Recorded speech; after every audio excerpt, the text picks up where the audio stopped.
জনগণের আমানতের খেয়ানত তারা করেছে। এই আমানতের মর্যাদা তারা রক্ষা করেন না। সেবকের কথা বলে ক্ষমতায় এসে তারা মালিক হয়ে বসেছিলেন।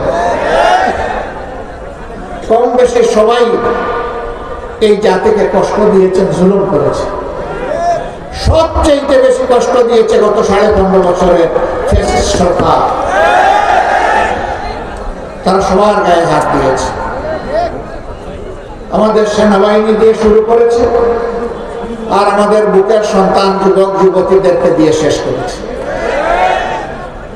হ্যাঁ, ক্ষমতায় আসার আগে 2006 সালের 28 অক্টোবর লগি বইটার তাণ্ডব চালিয়ে স্পষ্ট দিবালুকে নিরীহ মানুষগুলাকে হত্যা করে, ইমানদার মানুষগুলাকে হত্যা করে তাদের নিথর দেহের উপর দাঁড়িয়ে তারা নেচেছিল। তাদের রুচি কত নিম্ন পর্যায়ে এখান থেকে অনুমান করা যায়। এরপরে ক্ষমতায় আসার পর একটার পর একটা হত্যাকাণ্ড তারা সংগঠিত করেছে।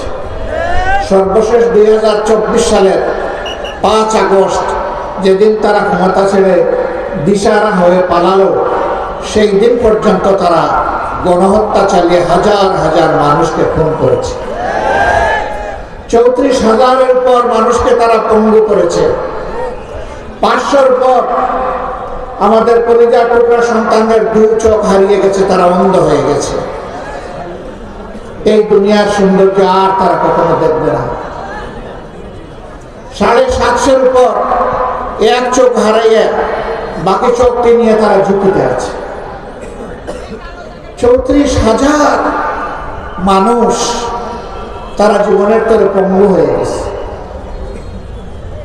300-র মতো মানুষ মেরুদণ্ডে বুলেটের আঘাতে জর্জরিত হয়ে প্যারালাইজ হয়ে বিছনায় পড়ে আছে। জীবনে উঠে বসতে পারবে না, দাঁড়াতে পারবে না, নিজের হাতে নিজের কাজ করতে পারবে না, এমনকি আল্লাহর দেওয়া রিজিকও নিজ হাতে তুলে খেতে পারবে না। এখন হাসপাতালের বেডে কাতরায়।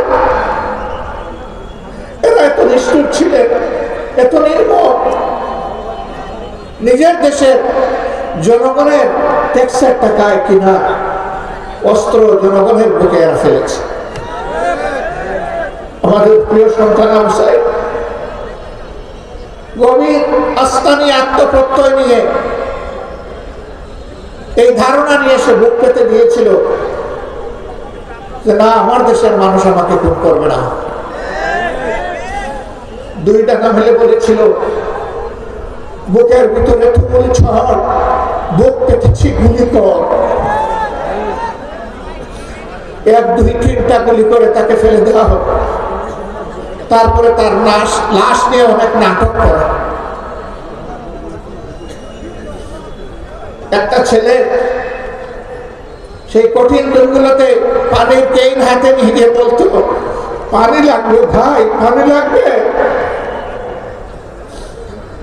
তাকেও গুলি করে শেষ করে দিল, তাকেও রাখলো।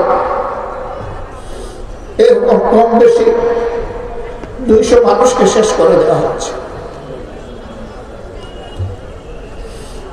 নারায়ণগঞ্জের সাইনবোর্ড এলাকায় হেলিকপ্টার থেকে গুলি করে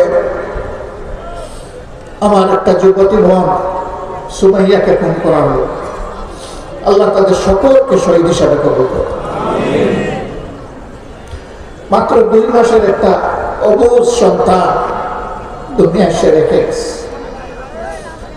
আমি ওই বাচ্চাটাকে দেখতে গিয়েছিলাম। যখন কোলে নিলাম, নিজেকে ধরে রাখতে পারলাম না। এ বাচ্চার মুখে যেদিন কথা ফুটবে, সেদিন মা বলে আর কাউকে ডাকতে পারবে। ওই বাচ্চা সেদিন কাকে মা ডাকবে? একজন গরিবের স্ত্রী, ভদ্রলোক, একটা গার্মেন্টস কর্মী, আপন জিজ্ঞেস করেছিল ওই বুঝ বাচ্চাটার কি দোষ, তার বুক থেকে তার মাকে যে কেড়ে নেওয়া হলো, এই বাচ্চাটার ভবিষ্যতে কি হবে? আমি বলেছিলাম এই জাতির কাছে এই বাচ্চাটি হচ্ছে আমানত। আর আমরা বাংলাদেশ জামাত ইসলামীর পক্ষ থেকে এই বাচ্চাটা সেই আমানতের দায়িত্ব পালন করতে চাই।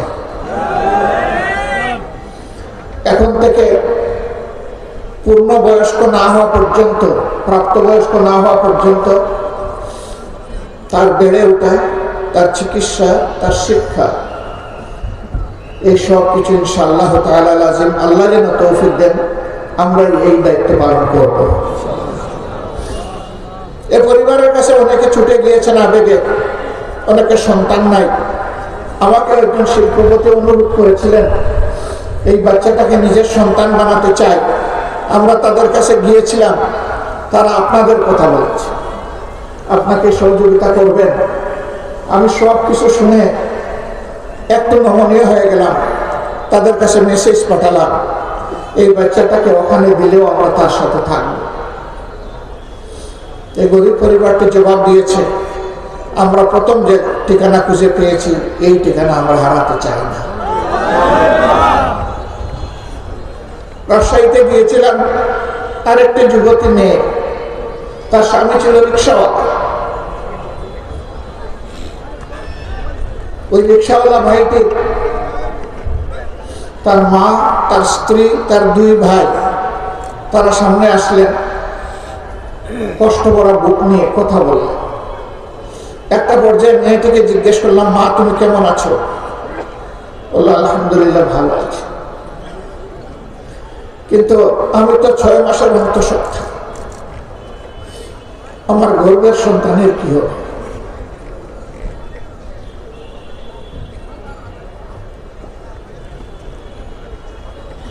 মেয়েটিকে বলেছিলাম, তোমাকে মা যখন ডেকেছি তখন গর্ভের সন্তান ওই জাতির সম্পদ এবং আমাদের, এরও দায়িত্ব আল্লাহর পর ভরসা করে আমরা নিলাম এবং সারা পরিবারের দায়িত্ব। আলহামদুলিল্লাহ এরকম যেখানেই গিয়েছি চেষ্টা করেছি, কিন্তু তাদের আপনজন আমরা ফিরিয়ে দিতে পারবো না। তাদের দুঃখের একটা অংশ যদি আমরা শরীক হতে পারি, এটাই আমাদের সার্থকতা। এত জীবন গেল, এত লোক পঙ্গু হলো কি জন্য? কেন আমাদের সন্তানেরা রাস্তায় বুক পেতে নেমেছিল? তাদের একটাই মৌলিক স্লোগান ছিল, উই ওয়ান্ট জাস্টিস। আমরা সামাজিক ন্যায় বিচার চাই, আমরা বৈষম্য চাই।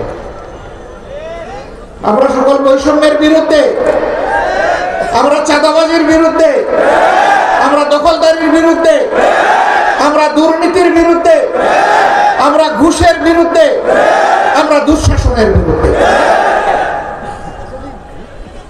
এই স্লোগান নিয়ে তারা রাস্তায় নেমেছিল।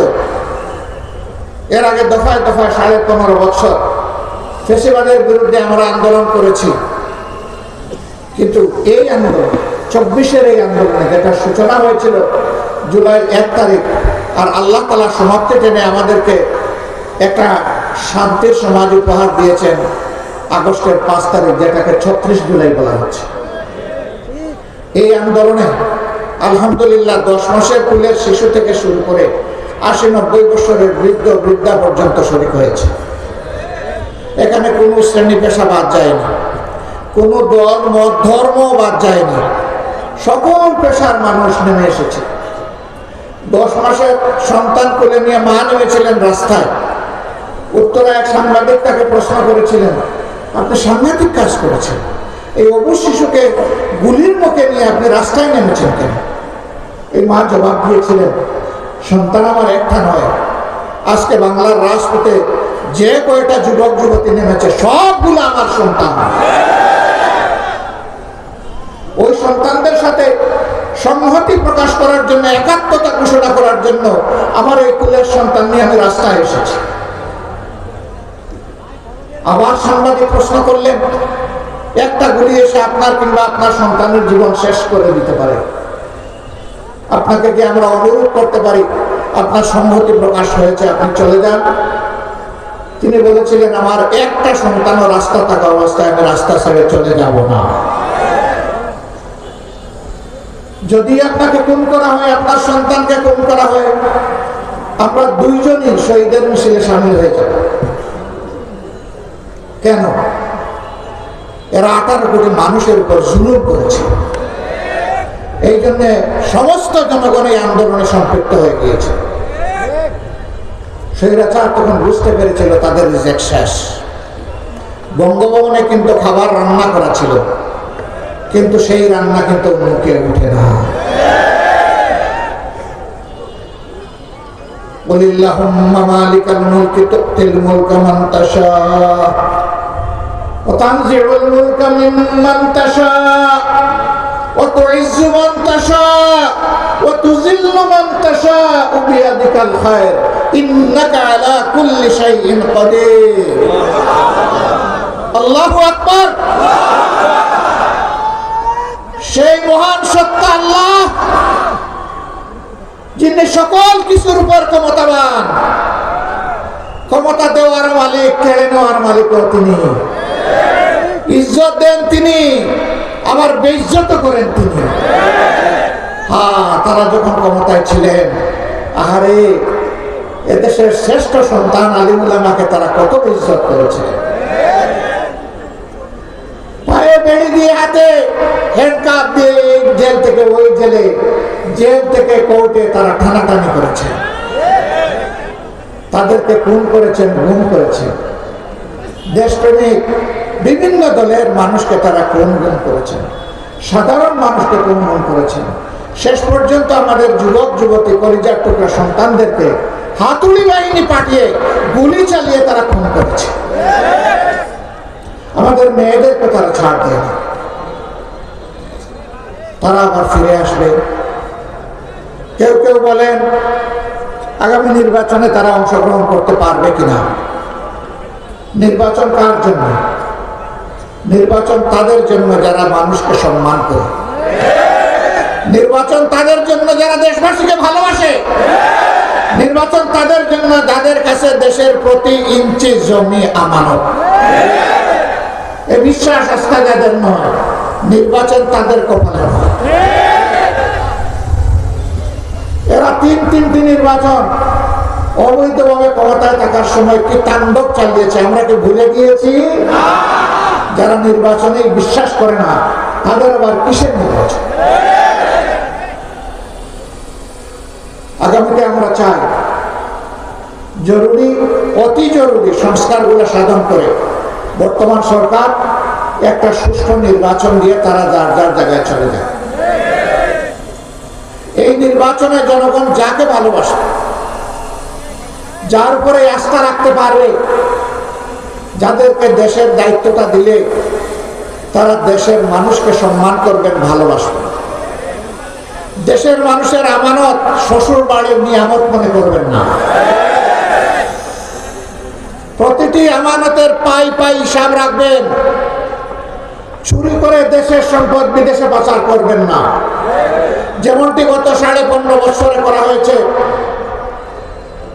বিভিন্ন সংস্থার হিসাব অনুযায়ী বিদেশে পাচারকৃত অর্থের পরিমাণ হচ্ছে 26 লক্ষ কোটি টাকা। বাংলাদেশের বার্ষিক বাজেটের 5 গুণ। এই টাকা কারা চুরি করেছে? যারা ক্ষমতায় আসার পরে সবাইকে চোর বলতো। তারা কেন চোর বলতো? আমাদের ওইদিকে একটা কথা আছে, চোরের মার বলে বলে। আপনাদের এইদিকে এটা নাই, এইদিকেও আছে। তাহলে চোরের মা যে তার গলাটা বড়ই হয়।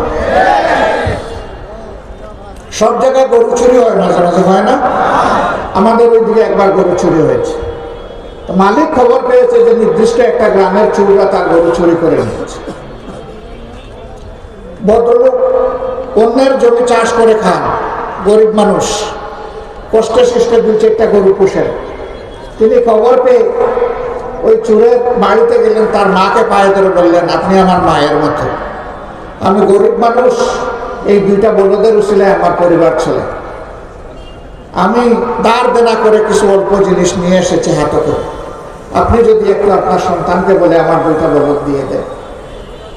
ওই মা বলল, বাবা আজকে তো আমার মা ডাকতেছে, আমার সন্তানকে যদি হাতে নাতে দরতা, তুমি কি 2টা কিল কম দিতা?